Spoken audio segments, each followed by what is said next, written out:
అదే RTV app వార్తల్ని క్షణాల్లో చదివే అవకాశం ఉంటుంది. ఒక న్యూస్ పేపర్, ఒక టెలివిజన్ ఛానల్ మీ చేతుల్లో ఎప్పుడూ ఉంటాయి. నమస్తే, welcome to RTV.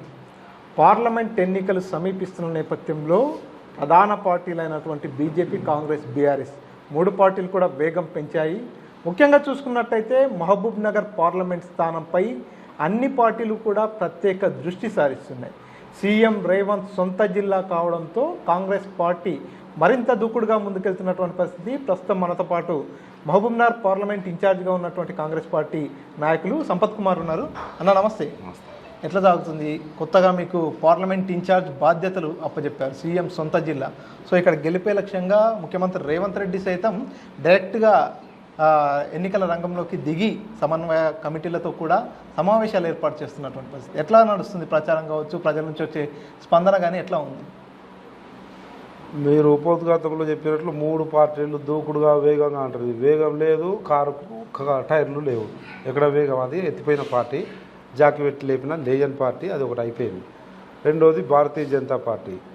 Last time Mahabubnagar పార్లమెంట్లో డీకే అరుణ గారు అప్పటి వరకు ఉన్నటువంటి కాంగ్రెస్ పార్టీ ఇచ్చినటువంటి అవకాశాల వల్ల వచ్చిన ఇమేజ్ వల్ల కొద్దిగా డీకే అరుణ గారి ప్రాభవం ఉండే, ఇమేజ్ ఉండే. ఈ 6 సంవత్సరాల్లో ఆ ఇమేజ్ కాస్త డౌన్ఫాల్ అయిపోయింది. దాంతోపాటు ఎట్లయితే మొన్నటి ఎన్నికల్లో 10 సంవత్సరాల బీఆర్ఎస్ పరిపాలన చూసి విసిగి వేసారిపోయినటువంటి జనాలు ఆ బీఆర్ఎస్ పార్టీని బొందబెట్టిరో, ఈ 10 సంవత్సరాల్లో అదే కేంద్రంలో అధికారంలో ఉన్నటువంటి భారతీయ జనతా పార్టీ 2 కోట్ల ఉద్యోగాలని, లేదంటే 15 లక్షల అకౌంట్లు వేస్తామని, ఈ రకం అనేక హామీలు చెప్పి ఏ వర్గాన్ని కూడా సంతృప్తిపరచకుండా అన్ని వర్గాలను మోసం చేసింది. కులం పేరు మీద, మతం పేరు మీద రాజకీయాలు చేసి ఓట్ల కొరకు, సీట్ల కొరకు మాత్రమే ప్రయత్నం చేస్తుంది అనేది స్పష్టంగా అర్థమైంది. అర్థం కావడానికి ఒకసారి కాకపోవచ్చు, బట్ 10 సంవత్సరాల్లో ఎట్లయితే బీఆర్ఎస్ మీద అర్థమయ్యి బొందబెట్టేసారో అట్లా భారతీయ జనతా పార్టీని, నరేంద్ర మోడీని కూడా బొందబెట్టడానికి ప్రజలు సిద్ధంగా ఉన్నారు. ఒకటి. దానికి ప్యారలల్గా కాంగ్రెస్ పార్టీ ఇంతకుముందు అధికారం లేకుండే 10 సంవత్సరాలు అనేక అవస్థల పాలైంది. కానీ ఈరోజు ఇదే తెలంగాణ రాష్ట్ర ప్రజలు, ఇదే ఉమ్మడి మహబూబ్నగర్ జిల్లా ప్రజల ఆశీర్వాదంతో రేవంత్ రెడ్డి గారి నాయకత్వంలో పటిష్టమైనటువంటి వ్యూహరచనతో అధికారంలోకి వచ్చింది. అధికారంలోకి వచ్చినటువంటి అనతి కాలంలోనే స్వతంత్ర భారతదేశ చరిత్రలో ఏ రాష్ట్రంలో కూడా ఇంత త్వరితగతిన ఇంత ఎక్కువ హామీలు అమలుపరిచి ఇన్ని ఎక్కువ వర్గాల ప్రజల ఆమోదం పొందినటువంటిది ఏదైనా ఉందంటే తెలంగాణ రాష్ట్రంలో రేవంత్ రెడ్డి నాయకత్వంలోని కాంగ్రెస్ ప్రభుత్వమే. కనుక ఈ 120 రోజుల పరిపాలనలో అన్ని వర్గాల ప్రజలను ఇచ్చినటువంటి 6 గ్యారంటీలు కానీ, ఇప్పుడు ఇవ్వబోతున్నటువంటి ఆ 5 న్యాయి 25 గ్యారంటీ ఏదైతే మొన్ననే రాహుల్ గాంధీ గారు రిలీజ్ చేసారో వాటన్నిటినీ సమ్మిళితం చేసి మళ్ళీ ప్రజలను ఒప్పించి మెప్పించి మహబూబ్నగర్ జిల్లాలో 2 పార్లమెంట్లు కూడా, అక్కడ నాగర్ కర్నూలు పార్లమెంట్లో స్వయంగా కొండారెడ్డిపల్లి వాస్తవుడిగా రేవంత్ రెడ్డి గారు ఓటు వేయబోతా ఉన్నారు, ఆయన సొంత పార్లమెంటు.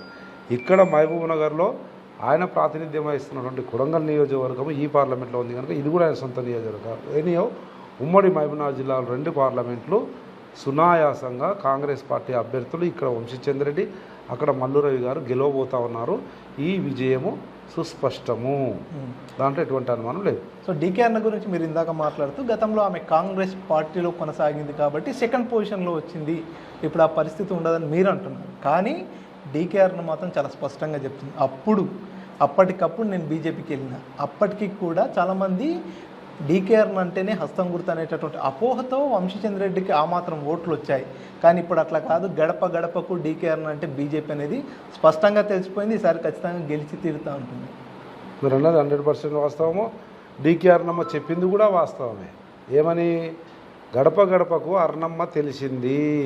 ఎట్లా తెలిసింది? కన్నతల్లి లాంటి పార్టీని, వాళ్ళ కుటుంబాన్ని, వాళ్ళ బావను, వాళ్ళ మామను, వాళ్ళ భర్తను, ఆమెను, తెలంగాణ రాష్ట్ర ప్రజల్లో గుర్తింపు తెచ్చినటువంటి పార్టీని సత్యనాశ్ చేసి, మోసం చేసి, దగా చేసి, తల్లి లాంటి పార్టీని మోసం చేసి భారతీయ జనతా పార్టీలోకి పోయి ఇంత పొడవు ఆల్ ఇండియా వైస్ ప్రెసిడెంట్ అన్నది కానీ మన జిల్లాకు ఏమీ తెచ్చింది లేదు. ఒక్కరోజు జిల్లా గురించి కానీ, మహబూబ్నగర్ పార్లమెంటు గురించి కానీ, ఈ ప్రాంత ప్రజల గురించి కానీ, ఇక్కడ ఉన్న ప్రాజెక్టుల గురించి కానీ ఒక్కరోజు ఒక కాగితం నరేంద్ర మోడీకో అమిత్ షాకో ఇచ్చి ₹1 సాధించింది లేదు అన్న వాస్తవము గడప గడపకు తెలిసింది. కనుకనే లాస్ట్ టైం వచ్చిన ఓట్ల కంటే తక్కువ ఓట్లు వస్తున్నాయి.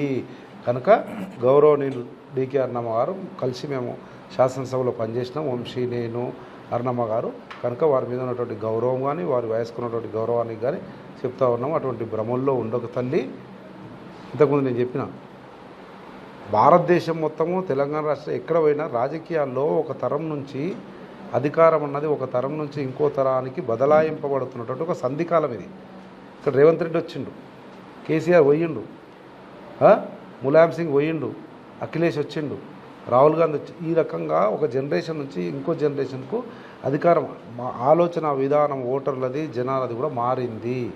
కనుక వారు అట్లే ఉంటారు. ఇక్కడ జరిగేది ఇట్లే జరుగుతుంది. మళ్ళీ కాంగ్రెస్ పార్టీ మొన్న ఎన్నికల్లో గెలిచినట్లే ఇక్కడ గెలవబోతా ఉంది. ఇందాక మీరు మాట్లాడుతూ రాష్ట్రంలో 6 గ్యారంటీలు అమలవుతున్నాయి, మళ్ళీ కేంద్రంలో అధికారంలోకి వస్తే ఇంకొక 5 గ్యారంటీలు అమలు చేస్తామని మీరు అంటున్నారు. కానీ క్షేత్రస్థాయిలో ఎక్కడ కూడా 6 గ్యారంటీలు అమలు కావట్లేదు. కేవలం ఎన్నికల స్టంట్గానే వాడుకున్నారు, కానీ ఎక్కడ కూడా 6 గ్యారంటీలు అమలు కావట్లేదు. ఈ 5 గ్యారంటీలు కూడా అమలు అవుతాయనేటటువంటి గ్యారంటీ ఏంటంటూ ప్రతిపక్ష పార్టీలు ప్రశ్నిస్తున్నాయి. బెంజ్ కారులో తిరిగే అరుణమ్మకు ఉచిత మహిళలకు ఇచ్చే బస్సు కనిపించకపోవచ్చు, కానీ 90% ఓటర్లు అయినటువంటి మహిళలకు ఉచితంగా బస్సు ఇస్తున్నాడు రేవంత్ రెడ్డి కాంగ్రెస్ పార్టీ అనేది స్పష్టము. 50 ఎకరాల ఫామ్ హౌస్, 120 ఎకరాల భూమి, 20 ఎకరాల ఐలాండ్లు ఉన్నటువంటి అరుణమ్మకు రైతు బంధు గురించి తెలియకపోవచ్చు, కానీ 5 ఎకరాల లోపల ఉన్న వాళ్ళకందరికీ రైతు బంధు పడింది. రైతు భరోసాగా మార్చి 10,000 ఇస్తామని చెప్పారు. 15,000 ఇస్తున్నారా, ఇప్పుడు 10,000 ఇస్తున్నారా? మీకు నాకు తెలియకపోయినా కానీ అరుణమ్మ గారికి తెలియాలి. ఎందుకంటే ఆమె గవర్నమెంట్లో మంత్రిగా పనిచేసింది. ఒక ఫైనాన్షియల్ ఇయర్లో ఇచ్చినటువంటి కమిట్మెంట్స్ ఆ ఫైనాన్షియల్ ఇయర్ వరకు నడుస్తాయి. నెక్స్ట్ ఫైనాన్షియల్ ఇయర్లో కొత్త కమిట్మెంట్స్ అమలవుతాయి. అట్లా మేము చెప్పినటువంటి 15,000 నెక్స్ట్ ఫైనాన్షియల్ ఎంట్రీ బడ్జెట్ పెట్టినాం. మొన్న పార్లమెంట్ ఎన్నికల తర్వాత ఫుల్ బడ్జెట్ పెడతాం. పెట్టినప్పుడు బరాబరు రైతు భరోసా 15,000 రూపాయలే వస్తుంది. ఇప్పుడు మాత్రం 92% మందికి ఇచ్చినాం. ఈ రాష్ట్రంలో ఉన్నటువంటి 69,782 మంది రైతు బంధు అర్హతదారులల్లా 65 లక్షల మందికి ఇచ్చినాం. 4 లక్షల మందికి ఇవ్వాలి. ఆ 4 లక్షల వల్ల అరుణమ్మ గారు ఉన్నారు. ఎందుకంటే 50 ఎకరాల పొలాలు, 25 ఎకరాల ఫామ్ హౌస్లు, 40 ఎకరాల ఐలాండ్స్ ఉంటాయి వాళ్ళకి. కనుక వాళ్ళకు రైతు బంధు రాలేదు. అది కూడా రేపు 31 తారీఖు లోపల అది కూడా వేస్తాము. ఆ వచ్చిన పైసలను ఎన్నికల్లో ఖర్చు పెట్టుకోమని చెప్పండి. ముఖ్యంగా చూసుకున్నట్టయితే మహబూబ్నగర్ పార్లమెంట్ స్థానంపై ఈసారి 2 పార్టీలు స్పెషల్ ఫోకస్ పెట్టాయి అనుకోవచ్చు. ఎందుకంటే బీజేపీ జాతీయ ఉపాధ్యక్షురాలుగా ఉన్నటువంటి డీకే అరుణ ఈసారి ఖచ్చితంగా గెలిపే లక్ష్యంగా ముందుకెళ్తుంటే, సీఎం సొంత జిల్లా కాబట్టి కాంగ్రెస్ పార్టీ కూడా స్పెషల్ ఫోకస్ పెట్టినటువంటి పరిస్థితి. సో ఇంటెలిజెన్స్ సర్వే అంతా కూడా కాంగ్రెస్ పార్టీకి అందింది. కాంగ్రెస్ పార్టీ ఓడిపోబోతుంది కాబట్టి స్వయంగా సీఎం రేవంత్ రెడ్డి రంగంలోకి దిగాడనేది బీజేపీ పార్టీ నాయకులు చేస్తున్నటువంటి వాదన. మీ ఆర్టీవీ ఇంటెలిజెన్స్ అట్లా చెప్పిందేమో కానీ తెలంగాణ రాష్ట్ర ప్రభుత్వ ఇంటెలిజెన్స్ కానీ జనాల గుండె చప్పుడుతో కూడిన ఇంటెలిజెన్స్ కానీ ఆ రకంగా చెప్పట్లేదు. మహబూబ్నగర్, నార్కల్ 2 కూడా కాంగ్రెసే గెలుస్తుందని మా ఇంటెలిజెన్స్, జనం ఇంటెలిజెన్స్ చెప్తుంది. మీ ఇంటెలిజెన్స్ ఏం చెప్పింది? మా ఇంటెలిజెన్స్ బీజేపీ నాయకులు చేస్తున్నటువంటి వాదన. బీజేపీ వాళ్ళు చెప్పేది వాళ్ళు గెలుస్తామని చెప్పకపోతే మేము ఓడిపోతున్నాము, లొట్ట పీస్ అయింది, మాది ఎత్తిపోయింది, కాంగ్రెస్ ఇంత పొడవు అయిందని చెప్తారా? వాళ్ళు అట్లే చెప్తారు. వాళ్ళు అట్లే చెప్పాలి. ఇండిపెండెంట్గా నిలబడినోడు కూడా 500 ఓట్లు వచ్చినప్పుడు నేను గెలుస్తానని నిలబడతాడు.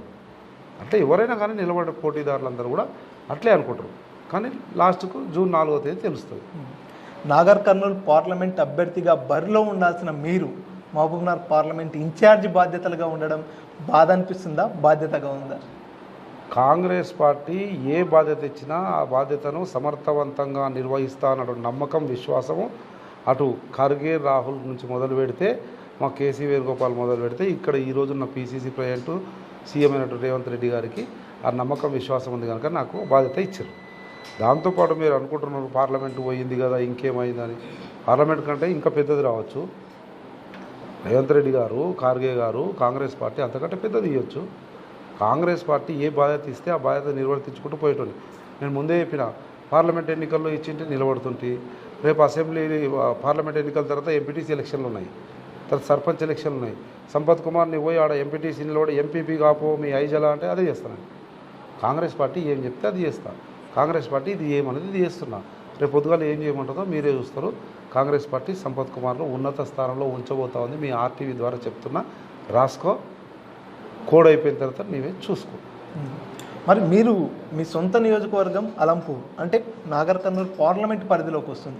సో మిమ్మల్ని ఇన్ఛార్జ్గా పెట్టాలనుకున్నప్పుడు నాగర్ కర్నూలుకే పెట్టుంటే కొంచెం మీ స్థానికత కావచ్చు, మీ క్యాడర్ కావచ్చు, అదంతా ఇంకొంచెం బలపడేది కదా. అక్కడ కాకుండా మహబూబ్నగర్కి ఎందుకు పెట్టాలనుకోవచ్చు? అల్లంపూర్ నా సొంత నియోజకవర్గం, ఎలా కూడా పని చేసుకుంటున్నా, ఆ నుంచి వచ్చిన ఈరోజు.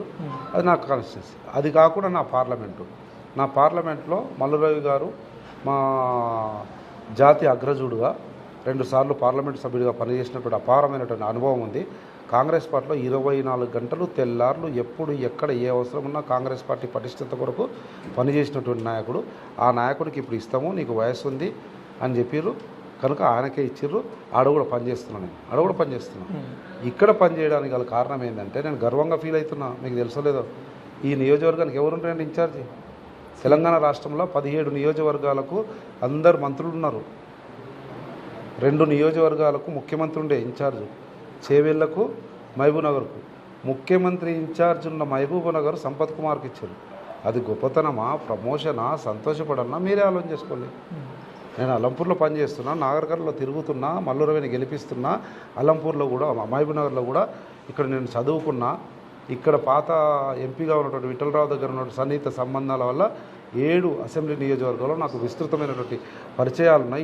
ఈ ప్రాంతంలో ఉన్నటువంటి భౌగోళిక, రాజకీయ, ప్రజా సమస్యల మీద అవగాహన ఉంది.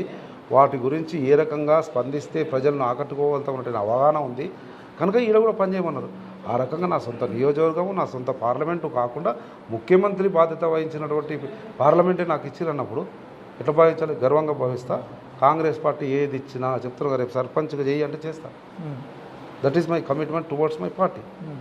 సో మొత్తంగా మాదిగ జాతి అభ్యున్నతి కోసమే నేను పనిచేస్తున్నట్టు చెప్పుకొస్తున్నటువంటి మందకృష్ణ మాదిగ సైతం మీ గురించి మాట్లాడినటువంటి పరిస్థితి. మాదిగలకు అన్యాయం జరుగుతుంది కాంగ్రెస్ పార్టీలో, సంపత్ కుమార్కు టికెట్ కేటాయించలేదనేటటువంటి మాట కూడా మాట్లాడాలని ఎట్లా చూస్తారు? నాకు మందకృష్ణన్నకు పేగుబంధం ఉంది. ఇద్దరము కలిసి నా స్థాయిలో నేను, ఆయన స్థాయిలో ఆయన, జాతి ప్రయోజనాల్లో కలిసి పనిచేస్తాం తమ్ముడు అంటే అన్నంటే నేను ఉన్నా. ఆయన ఎంఆర్పిఎస్ అధ్యక్షుడైతే రాష్ట్రానికి, నేను మొదటి ఎంఆర్పిఎస్లో మాదిగ విద్యార్థి సంఘానికి అధ్యక్షుడు. ఆ రకంగా పేగుబంధం ఉండి పనిచేసినాం జాతి ప్రయోజనాల కొరకు. ఉద్యమ నాయకుడుగా ఆయన బయట పనిచేసిండు, నేను ఎమ్మెల్యేగా అసెంబ్లీలో పనిచేసిన. కాంగ్రెస్ పార్టీలో మా మాదిగ జాతికి కావాల్సిన హక్కుల కొరకు పోరాడినా. ఆ సందర్భంలో మొన్న ఎంపీ టికెట్ ఇయ్యని సందర్భంలో బరాబర్ నా మీద ప్రేమతోటి మా తమ్మునికి అన్యాయం జరిగింది కదా అని మందకృష్ణ గారు మాట్లాడారు. దానికి నేను కృతజ్ఞతలు, ధన్యవాదాలు చెప్తా ఉన్నా. ఒక మంచి అన్నయ్యగా తమ్ముడి గురించి మాట్లాడాడు. కానీ నేను ఒక కాంగ్రెస్ పార్టీ వాదిని, కాంగ్రెస్ పార్టీ విధి విధానాలు తెలిసిన వాడిని. కాంగ్రెస్ పార్టీ నిర్ణయం తీసుకునేటప్పుడు ఏ పారామీటర్స్, ఓన్లీ మాదిగ గారికి టికెట్ ఇవ్వాలి, ఓన్లీ ఎల్లయ్య గారికి టికెట్ ఇవ్వాలి, ఓన్లీ మల్లయ్య గారికి టికెట్ ఇవ్వాలి, ఓన్లీ డబ్బులు ఉంటాయి, ఇట్లుండదు. అనేక పారామీటర్స్ ఉంటాయి. అనేక పారామీటర్స్లో ఇది కూడా ఒకటి. అంతేగాని ఇది ఒకటే పారామీటర్గా టికెట్ ఇయ్యరు. దాంట్లో భాగంగా మల్లురవికి ఇచ్చిండ్రు, నాకు అంతకంటే మంచిది ఇవ్వచ్చు. అప్పుడు ఏమంటారు, మాదిగోళ్ళకు చాలా పెద్దవి ఇచ్చిరి, మాలను ఇట్లా చేస్తున్నా అంటారు. అంటే 4 నెలలలో తీసుకున్నటువంటి నిర్ణయాల వల్ల ఆ అభిప్రాయం వచ్చిన మాట వాస్తవం. 4 నెలలే ఇది, ఇంకా 4 ఏళ్ళు ఉంది. 4 ఏళ్లలో రేవంత్ రెడ్డి గారు తీసుకునే అనేక నిర్ణయాల వల్ల నేను ఈరోజు చెప్తా ఉన్నా, సంపత్ కుమార్కు గాడ్ ఫాదర్ లేక రాలేదు టికెట్. మాలలకు అందరు గాడ్ ఫాదర్ ఉన్నారు కదా. సంపత్ కుమార్కు, మాదిగ జాతికి, యావత్ తెలంగాణ రాష్ట్రంలో మాదిగ జాతికి సంపత్ కుమార్కు అతి త్వరలో మీరు అందరూ చూస్తారు గాడ్ ఫాదర్ రేవంత్ రెడ్డి కాబోతున్నాడు. ఎన్నికల కోడ్ అయిపోయినాయి. ఒక ఎంపీ టికెట్ ఇవ్వగానే ఇట్లయితుంది, ఈ టికెట్లు ఇవ్వనంత మాత్రం ఇట్లయితుంది, అది కాదు. మొత్తం జాతి అంటే 80 లక్షల మంది మాదిగల జీవితాల గురించి ఆలోచన చేయాలి. కానీ 2 ఎంపీ క్యాండిడేట్ల గురించి ఆలోచన చేయాల్సిన అవసరం లేదన్నది నా ఆలోచన. బరాబర్ మాట్లాడతా. నా పార్టీ వేదిక మీద నా మాదిగలకు హక్కుగా జనాభా దామాషా ప్రకారం ఏం కావాలని చెప్తాము, ఒప్పిస్తాము, మెప్పిస్తాము. వాళ్ళు కూడా మమ్మల్ని కన్విన్స్ చేస్తారు, ఇలా కాదు అలా అని చెప్తారు. చెప్పి ఒక నిర్ణయం తీసుకున్న తర్వాత బరాబర్ దాన్ని తూచా తప్పకుండా అమలుపరుస్తాం. తర్వాత రోజుల్లో మా జాతి ప్రయోజనాల కొరకు పనిచేస్తాం. మా జాతి ప్రయోజనాలను కాపాడుతుంది కాంగ్రెస్ ప్రభుత్వము. రేవంత్ రెడ్డి నాయకత్వం, నమ్మకము, విశ్వాసం పూర్తిగా ఉంది. త్వరలో తెలంగాణ మాదిగ జాతి మొత్తం చూడబోతూ ఉంది. సో మొత్తంగా తెలంగాణ రాష్ట్రంలో ఎంతో కష్టపడి, ఎంతో శ్రమించి మొత్తానికైతే కాంగ్రెస్ పార్టీ అధికారంలోకి వచ్చింది. రేవంత్ రెడ్డి ముఖ్యమంత్రిగా ఉన్నాడు. సో పాలమూరు బిడ్డ ముఖ్యమంత్రిగా ఉండడాన్ని చాలామంది జీర్ణించుకోలేకపోతున్నారు. నన్ను కుర్చీలోంచి దింపే కుట్ర జరుగుతుందంటూ పదే ముఖ్యమంత్రి రేవంత్ రెడ్డి గారు వ్యాఖ్యానిస్తున్నారు. అంటే దేనికి నిదర్శనం? దీని వెనకాల ఏ పార్టీ ప్రధానంగా కుట్ర జరుపుతుందంటే ఏం చెప్తారు?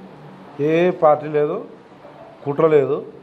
ఒక్క తెలంగాణ రాష్ట్రంలోనే కాదు, కొన్ని రోజులైతే చూస్తారు భారతదేశంలో రేవంత్ రెడ్డి మీద కుట్ర చేసి ఆయన ఇమేజ్ని కానీ ఆయన పలుకుబడిని కానీ తగ్గించగలిగే వ్యూహరచన చేసే నాయకత్వం ఎవరికి లేదు. అది అసంభవం. కానీ ఏ సందర్భంలో అన్నారంటే మహబూబ్ నగర్ కొడంగల్ అసెంబ్లీ సెగ్మెంట్లో రాత్రుల పూట వచ్చి దొంగల్లాగా వాళ్ళను వీళ్ళను గిచ్చడానికి గోకడానికి ప్రయత్నం చేస్తున్నారు. భార్యాభర్తలు బరసింహారెడ్డి అరుణమ్మ అని ఒక సందర్భోచితంగా అన్నాడు. దాన్ని ఏదో గగ్గోలు పెట్టుకుంటా బరాబర్ ఇట్లా చేస్తాం, ఎవరు చేద్దును చేసుకోండి అంతే తప్ప పెద్ద విషయమే కాదు. సో మొత్తంగా ఈసారి జరగబోయేటటువంటి పార్లమెంట్ ఎన్నికల్లో మొత్తం తెలంగాణలో ఉన్నటువంటి 17 స్థానాలకు గాను కాంగ్రెస్ పార్టీ ఎన్ని స్థానాల్లో గెలిచే అవకాశాలు కనిపిస్తున్నాయి? మా గౌరవ ముఖ్యమంత్రి గారు చెప్పినారు, రాష్ట్ర వ్యాప్తంగా అవగాహన ఉండి కాంగ్రెస్ పార్టీ వ్యూహరచనలో భాగస్థులైనటువంటి వాళ్ళందరూ కూడా 14 చెప్తా ఉన్నారు కదా. నేను అనుకుంటున్నా బరాబర్ 14తో పాటు ఒక్కటి ఏదైనా బీజేపీకి వచ్చే అవకాశం ఉంటుంది. ఒక్క దగ్గర టీఆర్ఎస్ ఫైట్ సీరియస్గా ఉంటుంది, ఒకటి ఎంఐఎంకి వస్తుంది. కనుక 15 + 2 17 ఆ రకంగా 14 వస్తుంది. టీఆర్ఎస్ గట్టి ఫైట్ ఇచ్చే సీట్ ఒకటి ఉందంటున్నారు. ఏది ఆ సీటు చెప్పగలరా? మెదక్ కావచ్చు అనుకుంటున్నాను. ఖచ్చితంగా ఓన్లీ టీఆర్ఎస్ ఎగ్జిస్టెన్స్ ఉనికి ఏదైనా కనబడతా అంటే మెదక్లో కనబడే అవకాశం ఉంది, అంతకుమించి వేరే దగ్గర ఉండదు. రైట్. మొత్తంగా రాబోయే పార్లమెంట్ ఎన్నికల్లో ఖచ్చితంగా కాంగ్రెస్ పార్టీ 14 కాదు 15 స్థానాల్లో గెలిచి తీరుతుంది. ముఖ్యమంత్రి సొంత జిల్లా అయినటువంటి పాలమూరు జిల్లాలో ఉన్నటువంటి అటు నాగర్ కర్నూలు ఇటు మహబూబ్ నగర్ 2 పార్లమెంట్ స్థానాల్లో కూడా ఖచ్చితంగా కాంగ్రెస్ జెండా ఎగరడం ఖాయం అంటూ సంపత్ కుమార్ ధీమా వ్యక్తం చేస్తున్నారు. మణికంఠ, RTV, మహబూబ్ నగర్. మరిన్ని వీడియోస్ కోసం ఛానల్ ని సబ్స్క్రైబ్ చేయండి. లేటెస్ట్ అప్డేట్స్ కోసం వాట్సాప్ ఛానల్ ని ఫాలో చేయండి. అండ్ లింక్ డిస్క్రిప్షన్ లో ఉంది.